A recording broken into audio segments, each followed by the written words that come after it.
नमस्कार मित्रांनो, मी प्राध्यापक हेमंत मंगळे चॅनलमध्ये आपणा सर्वांचं पुनश्च एकदा स्वागत करतो. इयत्ता 11वीच्या सन 2026-27च्या ऑनलाईन प्रवेशांना सुरुवात झालेली आहे आणि जवळपास प्रवेशाच्या 3 फेऱ्या संपलेल्या आहेत. चौथ्या फेरीला म्हणजे स्पेशल राऊंड 1 किंवा ओपन फॉर ऑल अशा प्रकारची ही फेरी जी आहे, या फेरीला सुरुवात झालेली आहे आणि आतापर्यंत या फेरीकरता जे विद्यार्थी आतापर्यंत प्रवेशित नव्हते त्यांनी फॉर्म भरलेले आहेत आणि आता ते प्रवेशाकरता वाट पाहत आहेत. तर या प्रवेशांना आता सुरुवात झालेली आहे. 3 जुलै 2026 दुपारी 4 वाजतापासून या प्रवेशांना सुरुवात झालेली आहे आणि हे प्रवेश 6 जुलै संध्याकाळी 6 वाजेपर्यंत चालणार आहेत. म्हणजे 3 जुलै 2026 दुपारी 4 वाजतापासून ते 6 जुलै 2026 संध्याकाळी 6 वाजेपर्यंत हे प्रवेश होणार आहेत. म्हणजे जवळपास 4 दिवस या स्पेशल राऊंडचे हे प्रवेश आता होणार आहेत. यामध्ये 2 प्रकारे प्रवेश होतात. आपणा सर्वांना माहीत आहे की एक असतो कॅप राऊंड. तर कॅप राऊंडमध्ये ज्यांनी फॉर्म भरलेले आहेत तर त्यामध्ये विद्यार्थ्यांनी अगोदर आपल्या लॉग इनमध्ये जायचं आहे आणि लॉग इनमध्ये गेल्यानंतर आपला नंबर कोणत्या कॉलेजला लागलेला आहे, कोणत्या कनिष्ठ महाविद्यालयाला लागलेला, कोणत्या उच्च महाविद्यालयाला लागलेला आहे हे चेक करायचं आहे आणि त्यानंतर प्रोसीड फॉर ॲडमिशन ही जी टॅब त्या लॉग इनमध्ये दिलेली आहे ती प्रेस करायची आहे. अशा प्रकारे आपण प्रवेशाकरता अनुमती देतो आणि मग आपण जे काही संबंधित कागदपत्र आहेत, ओरिजिनल कागदपत्र त्याचा एक बंच आणि झेरॉक्स डॉक्युमेंट्स याचा एक बंच करून आपण कॉलेजला जायचं. कॉलेज संबंधित कागदपत्र तपासून घेईल आणि तपासल्यानंतर व्हेरिफिकेशन करेल.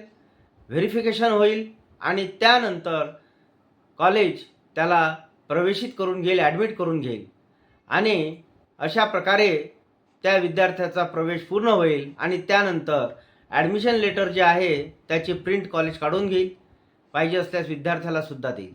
तर अशा प्रकारे कॅप ॲडमिशन जी आहे तर या कॅप ॲडमिशनमध्ये सर्वप्रथम लॉग इनमध्ये जाणे.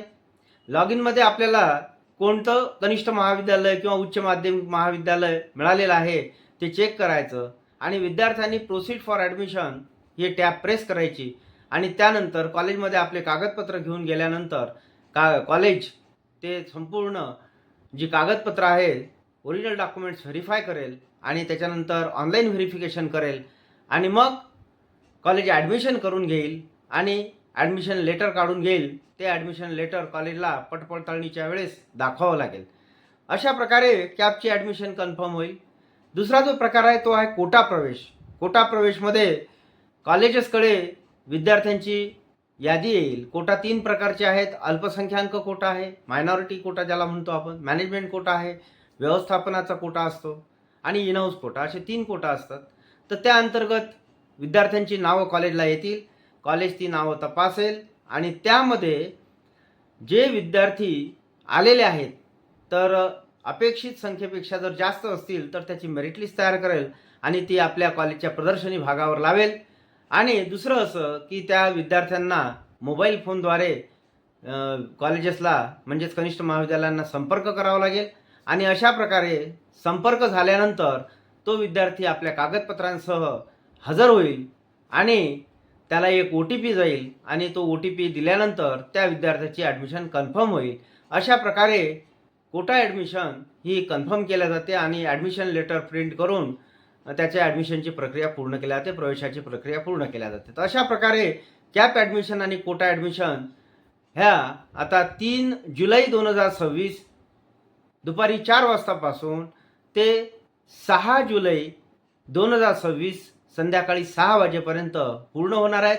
याची सर्व प्रवेशित विद्यार्थ्यांनी म्हणजे ज्यांना प्रवेश घ्यायचा आहे अशा प्रकारच्या विद्यार्थ्यांनी, पालकांनी नोंद घ्यायची आहे आणि आपले प्रवेश पूर्ण करून घ्यायचे आहे. त्वरा करा, कारण आता हे राऊंड काही जास्त चालणार नाही आहे.